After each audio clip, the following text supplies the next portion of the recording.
Chicken நல்லா கழுவிட்டு தயிர், உப்பு, மஞ்சள் போட்டு நல்லா பரட்டி வச்சுருக்கேன். இதில் ட்ரையாக வறுக்கிறதுக்கு சோம்பு, சீரகம், வரமல்லி, வரமிளகாய், மிளகு, கிராம்பு, ஒரு பட்டை, அன்னாச்சி பூ இதெல்லாம் போட்டு ட்ரை ரோஸ்ட் பண்ணணும். இது நல்லா வணங்கிடுச்சு. இதில் வந்து கட் பண்ண தேங்காய், எண்ணெய் நல்லா காஞ்சிடுச்சு. அதில் சோம்பும் வரமிளகாயும், குழம்புக்கு வெங்காயம், கருவேப்பிலை, இந்த தக்காளி ஒரே ஒரு பழம் கட் பண்ணி வச்சுருக்கேன். சோம்பு வெங்காயம், வெங்காயம் நல்லா வணங்கிட்டு அதில் தக்காளி, மஞ்சள், கல்லுப்பு, இதில் வறுத்ததெல்லாம் அரைக்க போகிறோம். அதில் 2 ஏலக்காய், இதில் வந்து அரைச்ச பொடி, இந்த பொடியெல்லாம் போட்டு நல்லா டோஸ்ட் ஆகிடுச்சு. நல்லா எண்ணெயில் நல்லா வணங்கிடுச்சு. அதுக்கப்புறம் வந்து இந்த சிக்கன் தயிரில் பரட்டி வச்சுருந்தோம் இல்லைங்களா, அந்த சிக்கனை போட்டு நல்லா பரட்டி விடணும்.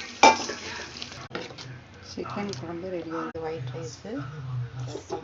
நன்றி, வணக்கம்.